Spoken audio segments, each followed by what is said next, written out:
Ashtavakra Gita, chapter 1, verse 6. Right and wrong, happiness and sorrow are all attributes of the mind, not of you. O all-pervading one, you are neither the doer nor the enjoyer. You who have ever and always been free of all such attachments. The sage tells Janaka that right and wrong, pleasure and pain are all for the mind. The sage is saying this because our mind is very attracted to this duality. If we observe carefully, the very nature of the mind is to get caught in the story of this duality. So, say you are happy. That happiness is for a time period, right? And similarly, guilt, unworthiness, pride, all of this is for that time. And all of this is the story in the mind. If any of it is true, then it would last. But does it last?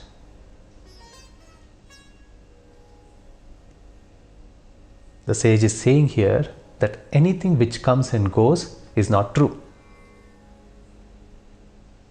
The sage is making us aware that with this we are dividing ourselves into fragments, which is making us identify with small objects. And this itself is bondage. This right and wrong is for someone who doesn't know the self. And the sage is saying the mind is something which is not yours.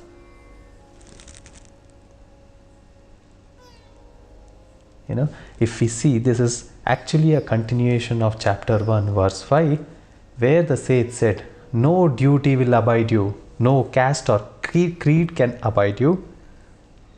And why I say this is in relation to verse 5 of chapter 1 is because if you see yourself to be attached with the duty, then there can be right, wrong, many other rules, etc. You are none of it. You are the pure consciousness. You are just that, and there is nothing you need to do, nothing doing, just be. Don't get caught with this right, wrong, pleasure, pain. All of these are bondages. If you just see and remove this false, then you are free. The sage is saying to drop these false again and again because it's very necessary for us to inquire and be aware of the self. If you don't know who you are, then you will be caught. I'm remembering my niece, who is 5 years old, who cries when someone takes his toys. The toy actually doesn't matter much to him. He doesn't even play with it every day. It will just be in his cupboard. But there is a strong belief in his mind that it can give him happiness and no one should take it. When other kids come to his house to play, he'll be very aware of it that no one should take his toys. Right?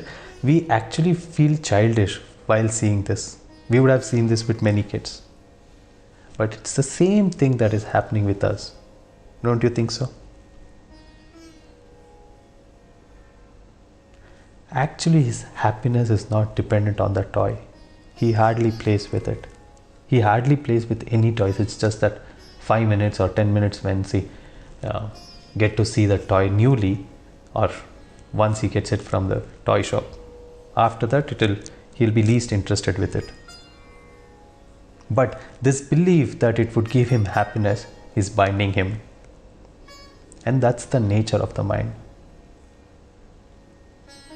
The sage is saying here that the objects cannot give you that what you really need.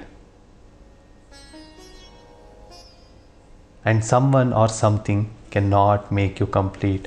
It is just the mind game. If we see this, the pleasure and pain are not that much of a matter, right? You are not at all related to it. It's just unconscious, confused mind's game. Don't get caught with it. Get out of this circle, my dear ones, and get free. The sage is saying, I am not the doer nor the enjoyer. I am ever free. In the previous verse, that is in chapter 1, verse 5, the sage was telling us that we are neither the observer nor the observed. And now the sage is saying, you are not the doer nor the enjoyer.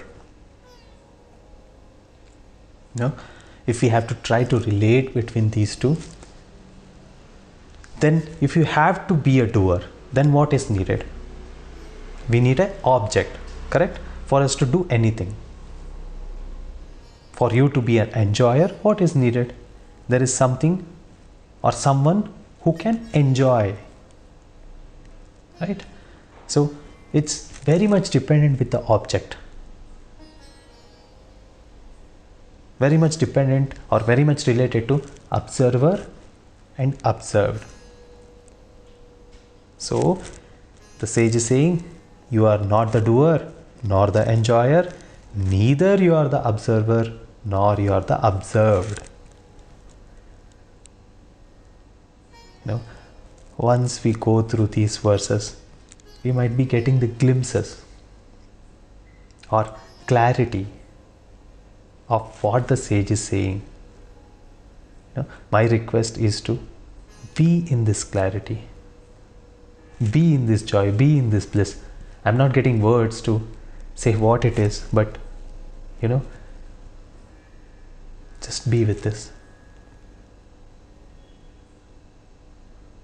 My guru always used to tell, when someone gifts him something,